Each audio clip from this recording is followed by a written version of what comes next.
ಜ್ವರ ಬಂದಿದೆ, ಸ್ವಲ್ಪ ಬಾಯಿ ಕೆಟ್ಟಿದೆ ಅಂದ್ರೆ ತಿನ್ಬೋದು, ಇಲ್ಲ ಬಾಣಂತಿಯರಿಗೆ ಮೊದಲನ್ನ ಕಾಕಕ್ಕೆ ಕೊಡ್ಬೋದು. ಇವಾಗ ಕರ್ಬೇವನ್ನ ಹುರ್ಕೋಬೇಕು. ಇವಾಗ ಪುಡಿ ಮಾಡುವಾಗ ಸ್ವಲ್ಪ ಬೆಲ್ಲ ಉಪ್ಪು ಹಾಕೋಬೇಕು. ಪುಡಿ ಮಾಡಬೇಕಾದ್ರೆ ಗ್ರೈಂಡಿಂಗ್ ಹೋಗುತ್ತೆ. ಇವಾಗ ಗ್ರೈಂಡಿಂಗ್ ಹೋಗುತ್ತೆ. ಓಕೆ, ಇಷ್ಟ ಆದ್ರೆ ಆಯ್ತು.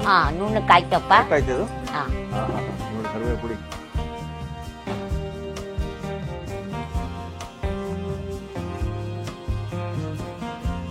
ಮತ್ತೆ ಬಿಸಿ ಅನ್ನಕ್ಕೆ ತುಪ್ಪ ಹಾಕೊಂಡು ತಿನ್ನೋದು ಬಹಳ ಚೆನ್ನ. ಅಮ್ಮ, ನಿಮಗೆ ಸಪ್ಲೈ ಮಾಡೋಕೆ ಆಟೋ ಡ್ರೈವರ್ ಬೇಕು ಅಂತ. ಆಟೋ ಬೇಕಾಗಿದೆ. ಆಟೋ ಡ್ರೈವರ್ ಯಾರಿಗಾರು ಇದ್ದಿದ್ರೆ ನಮ್ಮ ಹತ್ರ ಬಂದು ಕೇಳಿದ್ರೆ ನಮ್ಮ ಭಾರತೀಯವರು ಅದನ್ನೆಲ್ಲ ಹೇಳ್ತಾರೆ.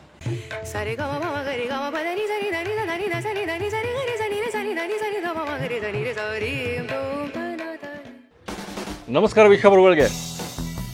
ಜ್ವರ, ನೆಗಡಿ, ಕೆಮ್ಮು ಏನೇ ಇದ್ರೂ ಎಸ್ಪೆಷಲಿ ಜ್ವರಕ್ಕೆ ಅದ್ಭುತವಾದ ಪುಡಿ ಇದೆ ಅಂತ ಕರೆದಿದ್ದಾರೆ ಅಹಲ್ಯಬಾಯಿ ಅಮ್ಮವರು. ಬಂದ್ಬಿಟ್ಟಿದ್ದೀನಿ. ಕರಿಬೇವಿನ विशेषवाद चटनी पुड़ी अंते बन्नी ಯಾವ ರೀತಿ ಮಾಡ್ತಾರೆ ನೋಡೋಣ. ಅದೇ ಸಂಗುಟಕ್ಕ ಅಂತ ದಾರಿ ಸ್ಟೈಲ್ ದೇದಮ್ಮ ನಂತರ ಅದು ಕ್ಯಾಶ್ ದೇತಾ काय अर्जंट मी आंटी का हाल निमिषं सांगते. ಅಮ್ಮ, ಆರೋಗ್ಯವಾದ ನಿಮ್ಮ ಒಂದು ಕರಿಬೇವಿನ ಪುಡಿ, ಕರಿಬೇವಿನ ಚಟ್ನಿ ಪುಡಿ ಇವಾಗ ಎಲ್ಲ ಸಾಮಾನು ರೆಡಿ ಇಟ್ಕೊಂಡಿದ್ದೀನಿ. ಕರಿಬೇವಿನ ಚಟ್ನಿ ಪುಡಿಗೆ ಕರಿಬೇವಿನ ಚಟ್ನಿ ಪುಡಿ ಮಾಡೋ ವಿಧಾನ ತೋರಿಸ್ತೀನಿ. ಏನಿದೆ? ತೊಗರಿ ಬೇಳೆ 100 ಗ್ರಾಮು, ಬ್ಯಾಡಗಿ ಮೆಣಸಿನ್ಕಾಯಿ ಒಂದು 10-15, ಆಮೇಲೆ ಒಣ ಕೊಬ್ಬರಿ ಮೇಲಿನ ಬಟ್ಲು, ಆಮೇಲೆ ಹುಣಸೆ ಹಣ್ಣು ಒಂದು ನಿಂಬೆ ಹಣ್ಣು ಗಾತ್ರದಷ್ಟು, ಆಮೇಲೆ ಅದಕ್ಕೆ ತಕ್ಕ ಬೆಲ್ಲ, ಆಮೇಲೆ ಕರಿಬೇವು ಮೇನು ಒಂದು ಬಟ್ಲಿನಷ್ಟು ತಗೊಂಡಿದ್ದೀವಿ. ಇದು ಉಪ್ಪು, ಇದಿಷ್ಟನ್ನು ಹಾಕಿ ಇವಾಗ ಮಾಡುವ ವಿಧಾನ ತೋರಿಸ್ತೀನಿ. ತೊಗರಿ ಬೇಳೆ ಹುರ್ಕೊಂಡ್ಬಿಡೋ. ಮೊದಲನೇದಾಗಿ ತೊಗರಿ ಬೇಳೆ. ಈ ಒಂದು ಪುಡಿಯಲ್ಲಿ ತೊಗರಿ ಬೇಳೆ ಮೇನು. ತೊಗರಿ ಬೇಳೆ ಮೇನು. ಅದನ್ನು ಹುರಿದ್ರೆ ಅದು ಎಲ್ಲದಕ್ಕೂ ಉಪಯೋಗಿಸ್ಕೋಬಹುದು. 100 ಗ್ರಾಮ್ ತೊಗರಿ ಬೇಳೆ ಹಾಕಿದೀವಿ. ತೊಗರಿ ಬೇಳೆ ಗಮ್ ಅಂತ ಹುರ್ಕೋಬೇಕು, ಹುಂಬಣ್ಣಕ್ಕೆ ತಿರ್ಗೋ ತನಕ. ತೊಗರಿ ಬೇಳೆ ಆಗೋಯ್ತೀಗ. ಇವಾಗ ಅದನ್ನ ಪಾತ್ರೆಗೆ ಹಾಕೋಬೇಕು.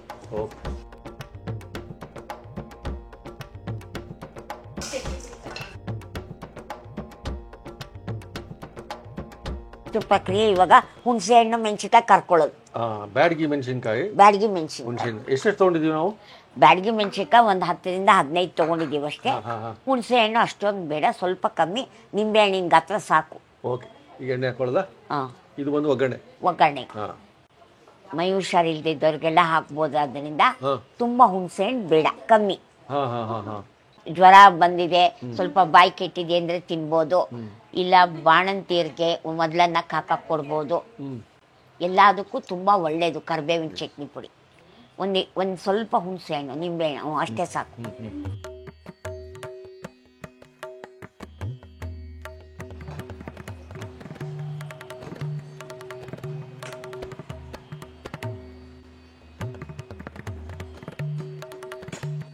ಇದು ಹುಣಸೆ ಹಣ್ಣು ಕರ್ಕೋತಾ ಇದೀವಿ.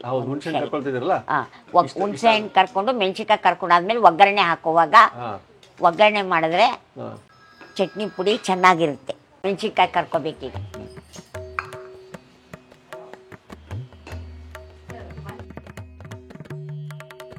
ಮೆಣಸಿನ್ಕಾಯಿ ಹುರ್ಕೊಂಡು ಇವಾಗ ಸ್ವಲ್ಪ ಎಣ್ಣೆ ಹಾಕ್ಕೊಂಡು ಕರಿಬೇವು ಕರ್ಕೋಬೇಕು. ಈಗ ಆಯ್ತಲ್ಲ ಇದು. ಇವಾಗ ಮೆಣಸಿನ್ಕಾಯಿ ಆಯ್ತು, ಸ್ವಲ್ಪ ಎಣ್ಣೆ ಹಾಕೊಂಡು ಕರಿಬೇವು. ಎಣ್ಣೆ ಕಾಯ್ಲಿ. ಇವಾಗ ಕರಿಬೇವನ್ನ ಹುರ್ಕೋಬೇಕು. 1 ಕಪ್.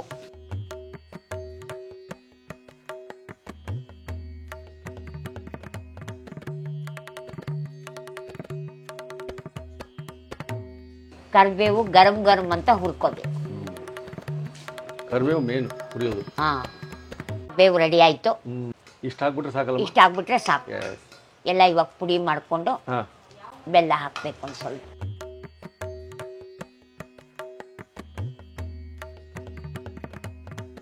ಬೆಲ್ಲ, ಕೊಬ್ಬರಿ ಎಲ್ಲ ಇವಾಗ ಹಾಕ್ಬೇಕು. ಕೊಬ್ಬರಿನ ಒಂದ್ ಸ್ವಲ್ಪ ಹುರ್ಕೊಂಡ್ರೆ ಸ್ವಲ್ಪ ದಿವಸ ಇಟ್ಕೋಬಹುದು. ಒಂದ್ ಮೇಲ್ಗಡೆ ಕಪ್.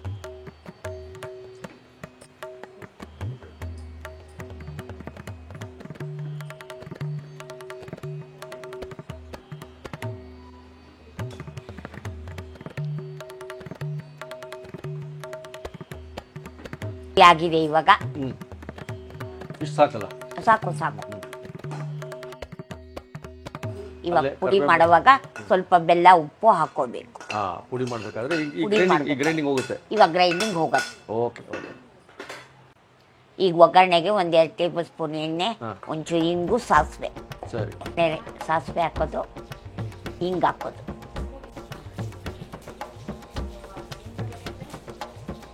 ಹಿಂಗಿನ ಒಗ್ಗರಣೆ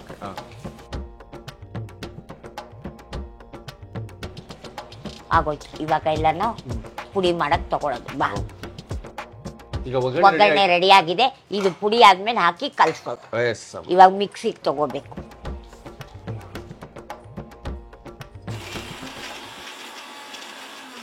ಫಸ್ಟ್ ಮೆಣಸಿನ್ಕಾಯಿ ಇದು ಮಾಡ್ಕೊಂಡು ಫಸ್ಟ್ ಮೆಣಸಿನ್ಕಾಯಿ ಹಾಕೊಳ್ಳೋದು.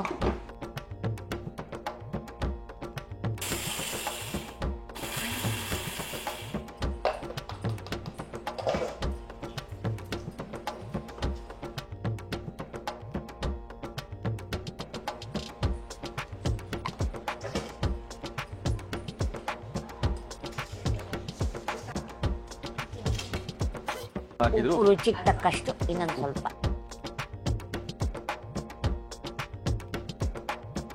ಬೆಲ್ಲ ಅಷ್ಟೊಂದು ಬೇಡ, ಚೂರು, ಸ್ವಲ್ಪ ಸಾಕು.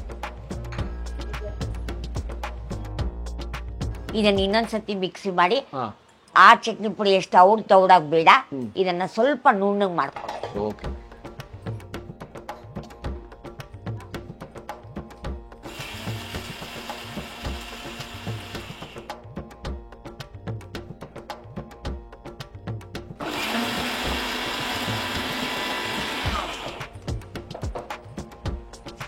ಇಷ್ಟಾದ್ರೆ ಆಯ್ತು. ನುಣ್ಣಗೆ ಕಾಯ್ತಪ್ಪ. ಆಯ್ತು ಇದು. ನೋಡಿ ಕರಿಬೇವು ಪುಡಿ ಇದೆಲ್ಲ ಮಾಡ್ಕೊಂಡ್ಬಿಡ್ತೀರಿ ಈಗ.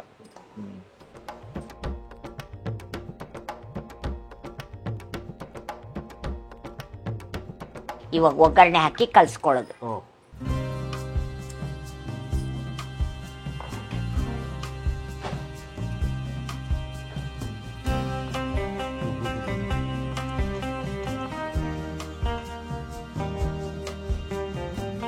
ಕಡಲೆಬೇಳೆ ಅಷ್ಟು ಒಳ್ಳೇದಲ್ಲ, ತೊಗರಿ ಬೇಳೆ ತುಂಬಾ ಒಳ್ಳೇದು ಅಂತ ಎಲ್ಲರೂ ತಿನ್ಬೋದಿತ್ತು. ಚಟ್ನಿ ಪುಡಿ ರೆಡಿ ಇದೆ. ಇದನ್ನ ಎಲ್ಲಾದ್ರೂ ಒಟ್ಟಿಗೂ ತಿನ್ಬೋದು, ದೋಸೆ, ಇಡ್ಲಿ, ಚಪಾತಿಗೆ. ಮತ್ತೆ ಬಿಸಿ ಅನ್ನಕ್ಕೆ ತುಪ್ಪ ಹಾಕೊಂಡು ತಿನ್ನೋದು ಬಹಳ ಚೆನ್ನ. ಮೇಲಾಗಿ ಇದು ಜ್ವರ ಬಂದವ್ರಿಗೆ, ಜ್ವರ ಬಂದು ಸ್ವಲ್ಪ ಇದಾಗಿದ್ದಾಗ ಈ ಚಟ್ನಿ ಪುಡಿ ತಿಂದರೆ ಬಾಯಿಗೆ ರುಚಿಯಾಗಿರುತ್ತೆ. ಬಾಣಂತಿಗಳಿಗೆ ಮೊದಲನ್ನಕ್ಕೆ ಹಾಕ್ಕೊಳ್ಳೋಕ್ಕೆ ಬಹಳ ಒಳ್ಳೆಯದು. ಎಲ್ಲದಕ್ಕೂ ಇದು ಬಹಳ ಚೆನ್ನ. ಇದು ಮನೇಲಿ ಮಾಡ್ಕೊಂಡು ಕಾಮೆಂಟ್ಸ್ ಹಾಕಿ ನೋಡಿ. ಒಗ್ಗರಣೆ ಒಟ್ಟಿಗೆ ನಮ್ಮ ಕರಿಬೇವಿನ ಪುಡಿ, ಚಟ್ನಿ ಪುಡಿ, ಇದನ್ನ ನಾನು ಯಾವುದೇ ಒಂದು ಚಪಾತಿ ಅಥವಾ ದೋಸೆ ಏನೂ ಮಿಕ್ಸ್ ಮಾಡಲ್ಲ, ರೈಸ್ ಮಿಕ್ಸ್ ಮಾಡಲ್ಲ. ಹಂಗೆ ಇದನ್ನ ಟೇಸ್ಟ್ ಮಾಡೋಣ ಅಂತ ಭಾಳ ಆಸೆ ಆಗ್ತಿದೆ. ಹಂಗೆ ನೋಡ್ಬಿಡೋಣ. ಇದು ನೀವು ಜ್ವರ ಬಂದವರಿಗೂ ಭಾಳ ಚೆನ್ನಾಗಿರುತ್ತಂದ್ರೆ, ಅಂದ್ರೆ ಒಂದು ಆರೋಗ್ಯವಾದ ಪುಡಿ, ಆರೋಗ್ಯವಾಗಿರೋ ಚಟ್ನಿ ಪುಡಿ. ಹೌದು. ಸೊ ಅದನ್ನ ಈ ಥರ ತಿಂದರೆ ಚೆನ್ನಾಗಿರುತ್ತೆ ಅನ್ಸುತ್ತೆ ನನಗೆ. ನೋಡ್ಬಿಡೋಣ.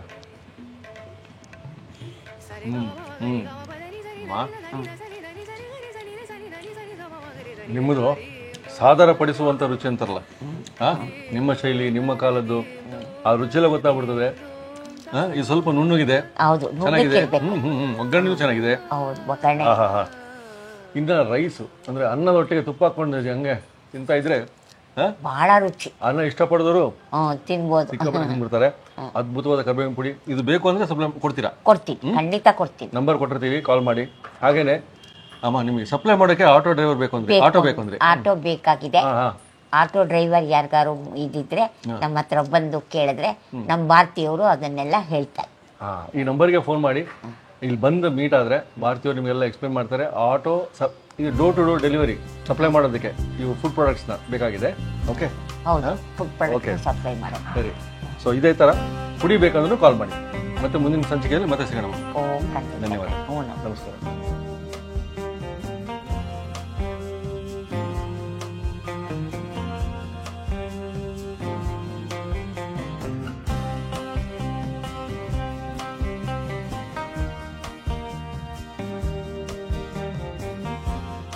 ಇನ್ನೂ ಅನೇಕ ಸ್ವಾದಿಷ್ಟ ರೆಸಿಪಿಗಳಿಗಾಗಿ ಸಬ್ಸ್ಕ್ರೈಬ್ ಮಾಡುವುದನ್ನು ಮರೆಯಬೇಡಿ.